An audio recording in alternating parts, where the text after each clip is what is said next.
आणि मग स्वतःच्या मनाशी तपासून पहा की आपलं व्यक्तिमत्व, त्यातला आपल्याला जाणवलेला आपला स्वची ओळख, आणि त्यानुसार मी हे स्वाध्याय तत्व माझ्या जीवनाला कसं लागू केलं पाहिजे, असा तो त्या स्वाध्यायान मा प्रमोदाचा अर्थ आहे.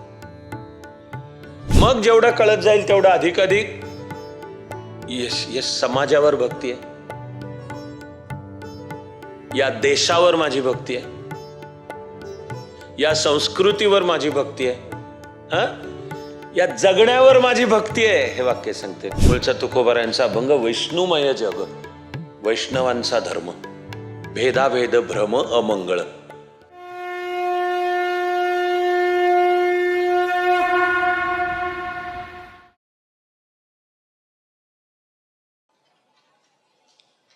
स्वाध्यायान मा प्रमद.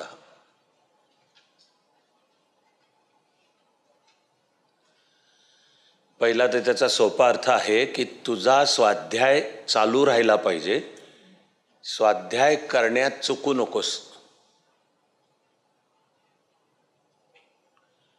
हजारो वर्षांच्या भारतीय शिक्षण पद्धतीमध्ये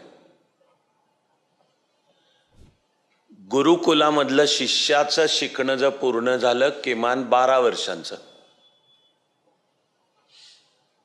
आणि आता तो व्यावहारिक जीवनामध्ये परत जातोय तर गुरु सांगत असे की हे बघ, तुझं माझ्या या आश्रमातलं काम संपलं, याचा अर्थ शिकणं नाही संपलेलं.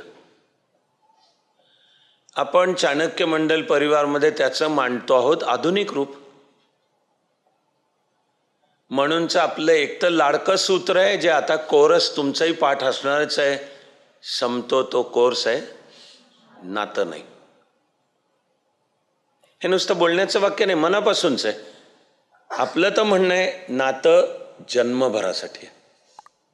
ठीक आहे की कोर्स तो असायचा काहीतरी चाणक्य मंडल परिवारातला फाउंडेशन कोर्स वर्ष 2025-26 कुठल्या तरी एका विशिष्ट डिफाईंड दिवशी सुरू झाला, या विशिष्ट दिवशी संपला. ओके, तो कोर्स आहे. पण एक सूत्र आहे, संपतो तो कोर्स आहे, नातं नाही. त्यालाच जुळलेलं सूत्र आहे की संपतो तो कोर्स आहे, शिकणं नाही. शिकणं सतत चालू राहतं. उलट एक प्रकारे आता आपली स्वतः शिकण्याची जबाबदारी वाढते. एक प्रकारे इथे मी कोर्स करत होतो तोवर नाही म्हणलं तरी काय, त्याचे 5-50 रुपये भरलेले होते नव्हते, मुद्दा पैसे हा नाहीये, पण काहीतरी एक शुल्क बुवा. आणि त्या कोर्सचं म्हणून माझं एक डिझाईन होतं, त्याचे हे दिवसातले ठरलेले हे तास होते, त्याला मी येऊन बसत होते.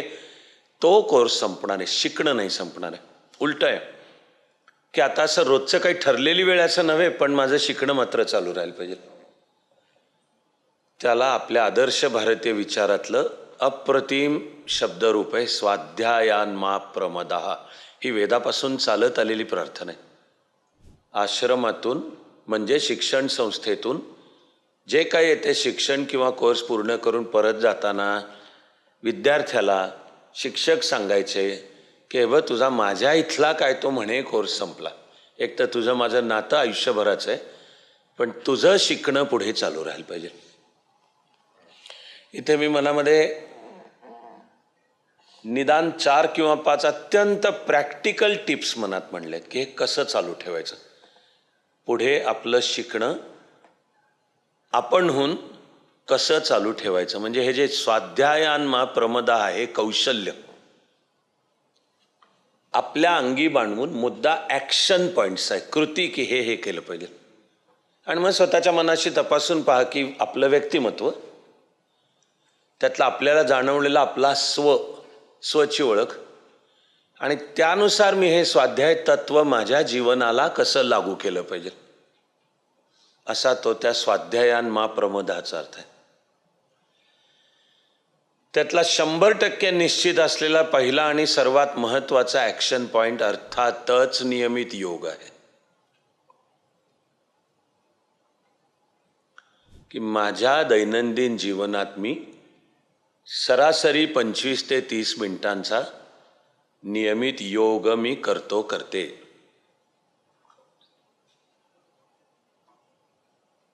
आणि आपण त्याचा सुचवलेले किमान पॅकेज म्हणजे सूर्यनमस्कार, आसनं,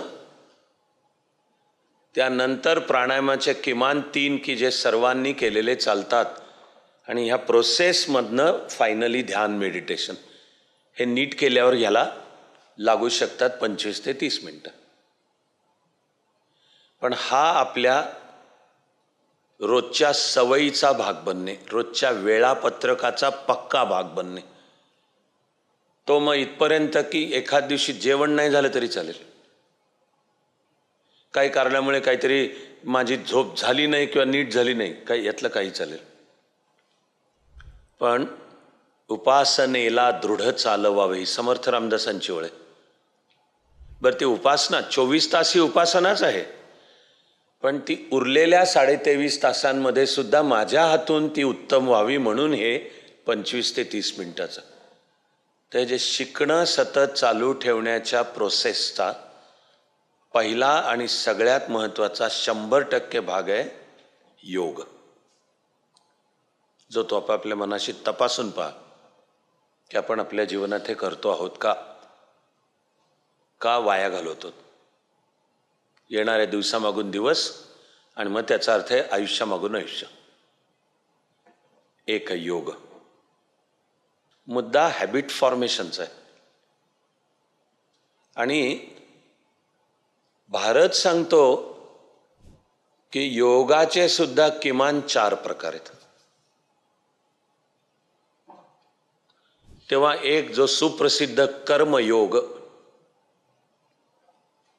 की मी माझं हे जे रोजचं जीवन जगतोय आणि जे काही मी स्वीकारलेलं तरी काम करतोय किंवा माझ्यावर येऊन पडलेलं तरी काम करतोय, ते काम करण्यामागचं मन जर जागं असेल तर कामाचं रूपांतर कर्मयोगात होतं. कॉन्शियसनेसला महत्त्व आहे मागच्या. केवळ मी दिवसभर सतत अखंड कर्म करतोय यानी कर्मयोग होत नाही, पण त्या करत असलेल्या कर्मामागचं मन आणि बुद्धी, अवेअरनेस, कॉन्शियसनेस, जाणीव की हे जे मी कर्म करतोय हाच माझा योग आहे, तर कर्माचं रूपांतर कर्मयोगात होतं. आणि आपण सगळे दिवसभर ते करतच असतो. ते त्यामागचं ते मन आणि बुद्धी घडवणे,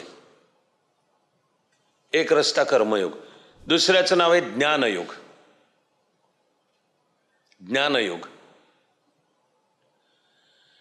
ते पण काही फार लांब आणि अवघड गोष्ट नाही आहे. जी तुम्ही आत्ता पदवी घेताय, ज्या कॉलेजला जाताय किंवा ज्या कॉलेजला दांड्या मारताय आणि कॅन्टीनमध्ये बसताय वधूवर सूचक मंडळाची शाखा म्हणून,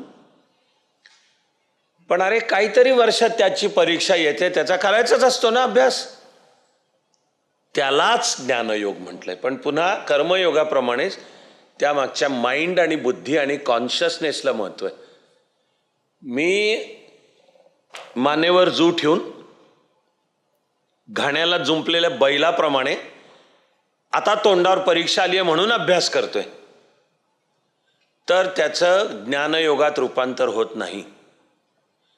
पण करतोय त्या अभ्यासामागची जाणीव, कॉन्शियसनेस, तेवढी करतानाच जर जाणीव असेल की हे जे मी करतोय हा योग आहे, तर अभ्यासाचं रूपांतर ज्ञानयोगात होईल. कॉन्शियसनेसला महत्त्व आहे. अभ्यासाचं, त्याच अभ्यासाचं रूप, काही वेगळं नाहीच आहे, काही कृत्रिम नाहीच आहे. दिवसभर जगतोय तेच, फक्त शिकवण आहे मन बुद्धीला की हा जो मी अभ्यास करतोय, काय माझं BA BCom BSc असेल, मेडिकल इंजिनिअरिंग असेल, काय माझी आता ॲन्युअल एक्झाम तोंडावर आली आणि मला त्याच्यासाठी अभ्यास करायचा आहे.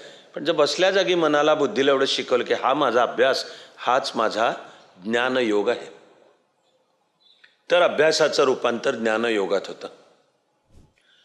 तिसरा योगाचा रस्ता आहे भक्तियोग. तुम्हाला मी मला कळलेली भक्तियोगची इतकी सोपी व्याख्या सांगतोय, ते म्हणजे जे करतो ते काम अत्यंत मनापासून गोडीने करणे, हे भक्तियोग आहे. दरवेळी केवळ भक्तियोग म्हणजे काहीतरी समोर विठोबाच ठेवला किंवा रामच ठेवला किंवा बुद्ध ठेवला आणि फक्त टाळ्या वाजल्या, कपाळाला टिळा लावला, गळ्यात माळ, याला नाहीत म्हणत. ह्याला करणारं काम मनापासून करणे, भक्ती हा शब्द आहे. भक्ती की माझी या कामावर भक्ती आहे, जीवनात मी हे जे करतो ही माझी भक्ती आहे. बरं, मग जेवढं कळत जाईल तेवढं अधिक अधिक यश समाजावर भक्ती आहे, या देशावर माझी भक्ती आहे, या संस्कृतीवर माझी भक्ती आहे, हां, या जगण्यावर माझी भक्ती आहे. हे वाक्य सांगते. मला अनेकातलं माझं एक अत्यंत आवडतं गाणं, जी बहुधा मूळची मंगेश पाडगावकरांची कविता आहे.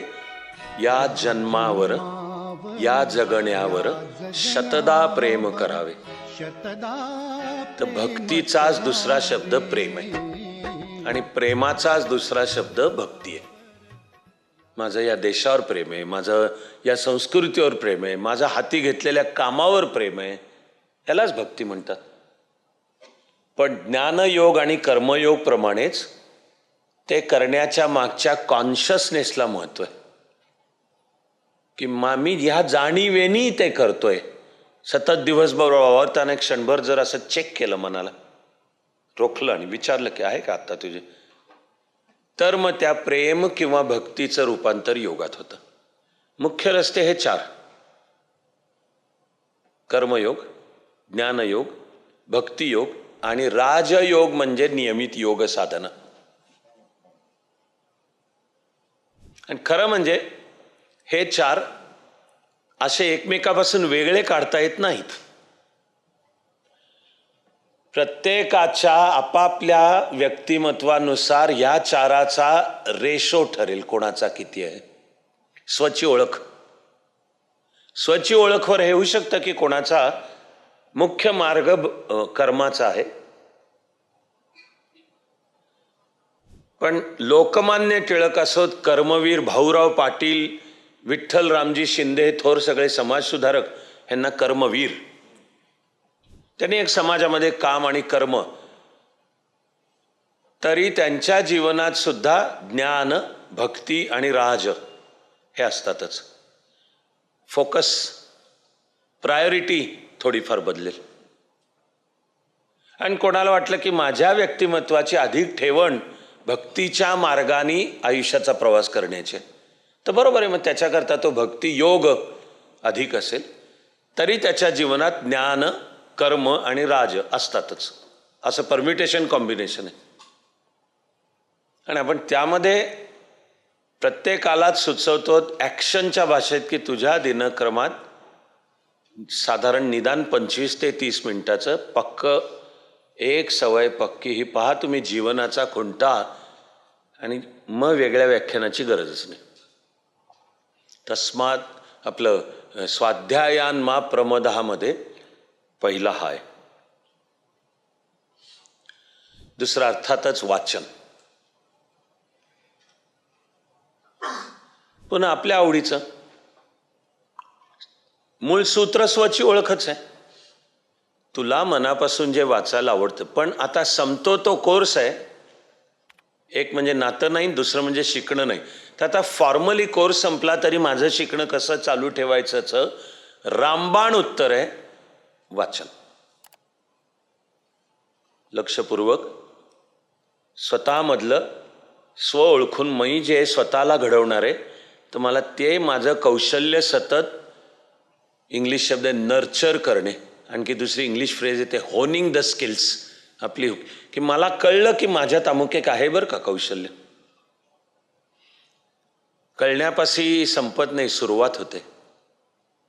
स्वची ओळख, सेल्फ अवेअरनेस. मला हे कळलं की माझ्याकडे बहुधा हे आहे बरं का, असून नाही नुसतं, आता ते घडवायला पाहिजे. मग म्हणून आहे की त्या क्षेत्रातलं वाचन. आता आज पाहू मला आज किंवा उद्या कसा वेळ होतो. मी बहुधा काही तर निवडक मराठी इंग्लिश पुस्तकं सांगणारच आहे, की फाउंडेशन कोर्समध्ये वर्षभरात आपण जी कौशल्य शिकतो, कोर्सचा भाग म्हणून ऐकली, आणि तरी प्रत्येकाच्या व्यक्तिमत्वानुसार ज्याच्याकडे जे जास्ती स्वची ओळख, त्यांनी मग ते कौशल्य आयुष्यभर त्याची जोपासना करत उत्तमता गुणिले प्रतिभा रेस टू एन अशा जीनियसकडे, तर त्याला मग वाचन येतं. आणि फाउंडेशन कोर्स लक्षात घेता एका बाजूला प्रत्येकाला आपल्या स्वची ओळखनुसार करण्याचं वाचन हा प्रत्येकाचा असेल, आणि तरी फाउंडेशन कोर्स आणि माणसाला माणूस म्हणून जगण्याचं जीवन पाहता असं काही कॉमन की ही एवढी एवढी पुस्तकं इथं ठेवाच तुम्ही. मागे काही सत्र माझी झाली आहेत, कसा वेळ मिळतोय त्यानुसार उरलेलं आणखी. तिसऱ्यावर मी तुम्हाला निश्चित हे ठेवतोय, मी त्या सूत्राला नाव देतोय की जीवनाकडे बघण्याची एक खुली दृष्टी, असं मी त्याला नाव देतोय. थोडं देण्याचं महत्वाचं नाव आहे, जीवनाकडे, जगण्याकडे, जगाकडे बघण्याची खुली दृष्टी. ओके, तरी सोपं सांगायचं तर म्हणजे ह्याचा नेमका अर्थ की ज्याचा ॲक्शन पॉईंटशी संबंध आहे ते मी काय सांगतोय, तर महाराष्ट्र, भारत आणि जगात आणि जीवनाच्या सर्व क्षेत्रात काय घडत आहे इकडे उघड्या डोळ्यांनी पाहता येणे, हा मुद्दा.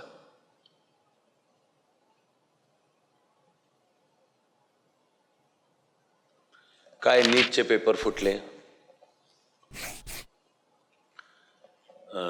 चंद्राच्या दक्षिण भागावर यान उतरवलं आणि तिथे पाणी आढळून आलं.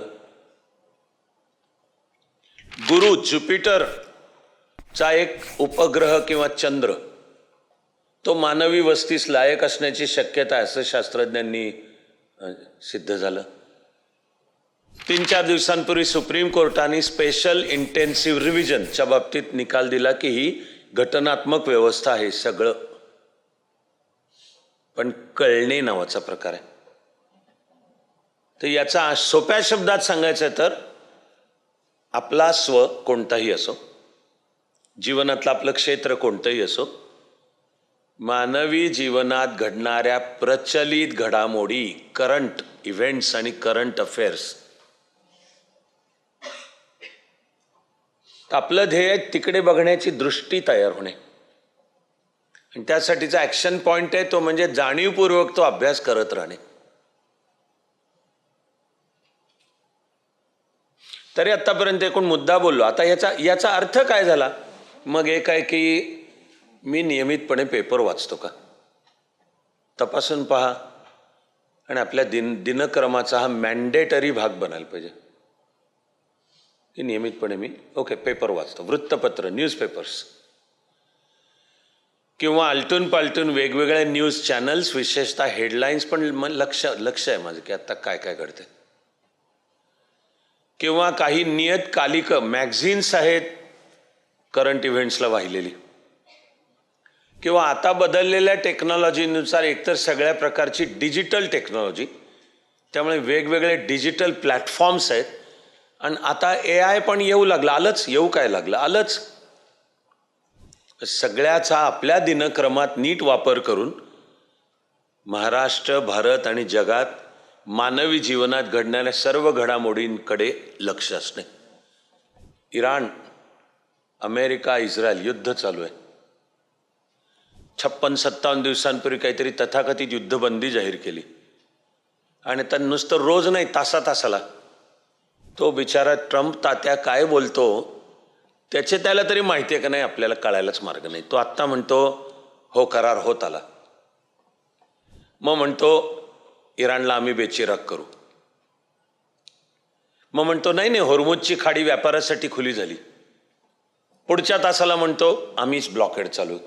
काय बोलतोय आणि काय करतोय सगळ्याच. पण आपलं काम आहे अभ्यास पाहिजे, ती घटना कळली पाहिजे, तिचा भारतावर काय परिणाम, आपल्यावर काय परिणाम, हे तुमच्या स्वच्या ओळखीनुसार जीवनाचं तुमचं कुठलंही क्षेत्र असू दे, तुम्हाला जर तिथे प्रभावी व्हायचं असेल तर तुम्हाला महाराष्ट्र, भारत आणि जगामध्ये मानवी जीवनात घडणाऱ्या क्षेत्रातल्या घडामोडी माहिती पाहिजेत. मग तो आपला संपतो तो कोर्स आहे. शिकणं नाही, शिकणं चालू राहायला पाहिजे. ते चालू म्हणजे काय मध्ये हे आहे. तुम्हाला खरंच दिसेल की माणसं वेगवेगळ्या क्षेत्रातली आहेत, जगातली तज्ज्ञ, पण ते त्यांच्या त्या विषयातलेही तज्ज्ञ आहेत, कारण त्यांना सगळ्या जगातल्या घडामोडींच्या बॅकग्राऊंडवर त्यांना त्यांचा विषय कळतो. तो नुसता तो विषय झापडं लावलेला नाही आहे, त्यांना अशी त्याची भव्य त्यांना बॅकग्राऊंड आणि मग त्यांचा जो कोणता असेल असं. मी तुम्हाला आता एक खरंच उदाहरण सांगतो. एक रे डॅलिओ या नावाचा एक फायनान्सच्या क्षेत्रातला तज्ज्ञ, तो मानला जातो की फायनान्स वित्त, रे डॅलिओ, DALIO येतो.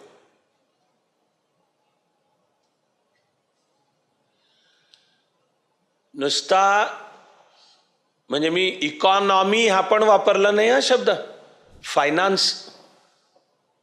कोणाकडे तरी 5-50 लाख रुपये आहेत जास्तीचे, हे मी कुठे गुंतवू, मला त्या गुंतवणुकीवर रिटर्न्स किती मिळतील टक्के? 6, 7, 9, 10, 13, 14. बरं, जिथे मी ते पैसा गुंतवला तो सेफ आहे का माझा पैसा? का घडणाऱ्या घडामोडींवरनं लक्षात येते की काहीतरी अडचण येणार आहे? तसं असेल तर वेळच्या वेळीच तो तिथनं काढ आणि जिथे अधिक सेफपणे आणि रिटर्न ऑन इन्व्हेस्टमेंट, हे सगळं रे डॅलिओची प्रसिद्ध पुस्तक आहेत. यूट्यूबवर पण तो असतो, त्याचे पॉडकास्ट पण आहेत, त्याला काही कार्यक्रमांना बोलवतात. पण हा फायनान्स विषय बोलायचा झाला तरी हा अख्ख्या जगातल्या घडामोडी, घटना, अगदी इंटरनॅशनल रिलेशन्स, देशादेशांचे संबंध, पण त्याचा फायनान्सवर काय परिणाम होणार आहे, तो असं झापडं लावलेलं आहे. बघ, माझं क्षेत्र फायनान्स आहे आणि मला हेज फंड मॅनेजर अमुक निधी आहे, हा एवढा पैसा नाही चलेगा. चीनचा आर्थिक विकास अतिशय वेगाने होतोय आणि एकूण चीनी संस्कृती, चीनचं राजकारण, सिंगल कम्युनिस्ट पार्टी, तिचा सिंगल नेता शी जिनपिंग, त्यांच्या पॉलिट ब्युरोची 20वी, 21वी, 22वी मीटिंग, त्याचे काय परिणाम होणार आहेत? आणि मग आता चीनची अर्थव्यवस्था जर स्लो डाऊन व्हायला लागली. आता चीननी सुमारे 50 वर्षांपूर्वी जे सिंगल चाइल्ड फॅमिली नॉर्म केला होता, आता चीन त्याची किंमत मोजते. कारण आता समाज व्यवस्थेमध्ये काम करू शकणारा वर्ग म्हणजे तरुण पिढी, तर चीनची स्थिती ही आहे की ती कमी आहे आणि उलटे तरुण वयातले काम करणारे म्हणजे इकॉनॉमिकली प्रोडक्टिव्ह असे तरुण, समजा दाम्पत्य असेल तर त्यातल्या पतीचे आईवडील पण जिवंत आहेत पण आता ते काम करत नाहीत, वय झालं, त्यांचे आईवडील पण जिवंत आहेत, पत्नीचे आईवडील पण जिवंत आहेत, त्यांचे आईवडील पण जिवंत आहेत, पण या सगळ्यांचा आर्थिक भार फक्त या दोघांवर आहे, कारण ते लोकसंख्येचं प्रमाण तसं झालं. चीन आता त्याच्याशी संघर्ष करतोय. मग त्याच्या परिणामी चीनचा आर्थिक विकासाचा वेग कमी होणार. आता सांगितलं जात आहे की ज्या चीनची आत्ता लोकसंख्या सुमारे 140 कोटी आहे, ती 21व्या शतकाअखेर 80 कोटीवर येणार आहे, इतकी कमी होणार आहे. या सगळ्याचे चीनच्या आर्थिक विकासावर परिणाम आहेत आणि त्या सगळ्याचे अख्ख्या जगावर परिणाम आहेत, भारतावर परिणाम आहेत, तुमच्यावर परिणाम आहेत. तुम्ही कुठलंही करिअर करे हे कळणे, याला मी म्हणतोय सतत प्रचलित घडामोडींचा अभ्यास आणि त्या सवयी अंगी बांधलेल्या. हे पेपर वाचतोय, न्यूज चॅनल्सकडे लक्ष आहे, यूट्यूबवरचे काही अर्थपूर्ण असतील तर त्याचे पॉडकास्ट करणे, आणि मी हे सगळं नेहमी आणून जोडतोय तुमच्या स्वशी, की जो तुम्हाला आज कळलाय म्हणा अथवा कळतोय आणि अधिक कळत जाईल त्यानुसार, ते माझ्या त्या क्षेत्राकरता आणि मग त्यातलं अधिक कळत जाण्याचं. तर एक प्रचलित घडामोडी. आत्ता मी बोलताना तूर्त हा मी शेवटचा हा, आणि मग तुमच्या दोघा तिघांचे जे काही प्रश्न आहेत तिकडे मी येईल. त्याचा तूर्त शेवटचा तो मला म्हणायचं आहे की निमित्त फाउंडेशन कोर्सचं असो किंवा नसो, पण जरा विचार करा की तुम्हाला आपला स्व कळला का किंवा कळू लागला आहे का? उदाहरणार्थ मी जो एक अतिशय व्यावहारिक ॲक्शन पॉईंट बोलतोय की प्रत्येकाला माझ्यामध्ये किमान हे एक तरी आहे बुवा कौशल्य, हे जाणवलं का ह्याचा विचार करा. आणि ज्यांचं मन सांगेल की हो मला जाणवलेलं आहे, तर मग आता संपतो तो कोर्स आहे, शिकणं नाहीचा अर्थ आहे की तुझं काम ते कौशल्य तू सतत जोपासत राहिली पाहिजेस. हा तो ॲक्शन पॉईंट आहे. म्हणजे समजा मला केव्हा तरी एक असेल माझी इयत्ता 7वी, किंवा मग निर्णायक असेल इयत्ता 10वी. मी त्या आत्मचरित्रात नाही वेळ घालवतोय, पण मला तेव्हा समजा जर मला लक्षात आलं की बोलता येण्याचं कौशल्य, वक्तृत्व आपल्याकडे आहे की काय, तर अविनाशचं काम नुसतंच हा स्वतःची पाठ थोपटून घेणे आणि मी लय शाणा लागून गेलो आणि मी ऑफ तासाला समोर उभं राहून मी गोष्टी सांगतो आणि वर्गातले सगळे लक्षपूर्वक ते ऐकतात, एवढ्यावर अविनाश थांबला तर समर्थ रामदास म्हणतात तसा तो एक मूर्ख.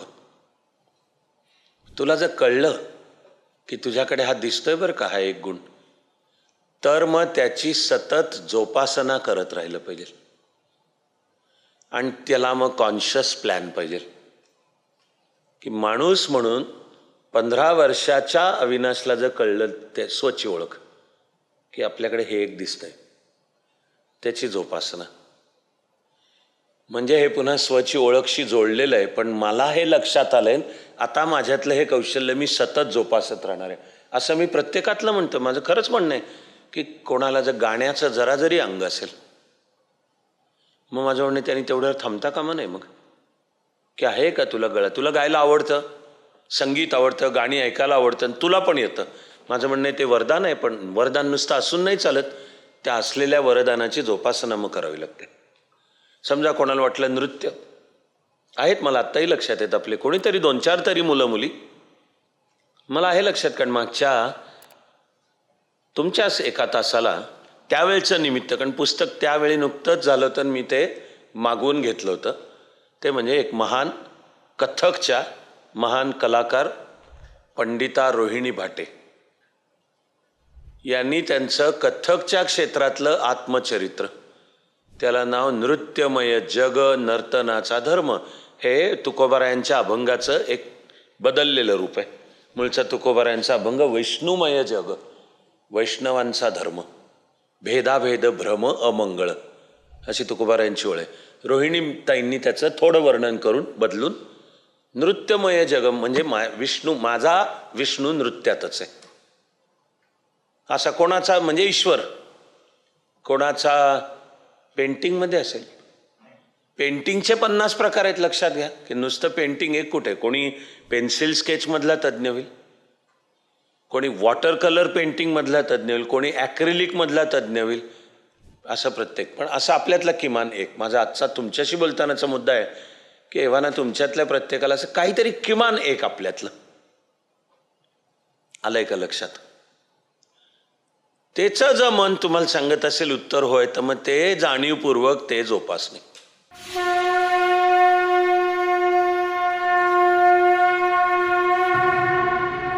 जरी एक अश्रू पुसायास आला, तरी जन्म काहीच कामास आला.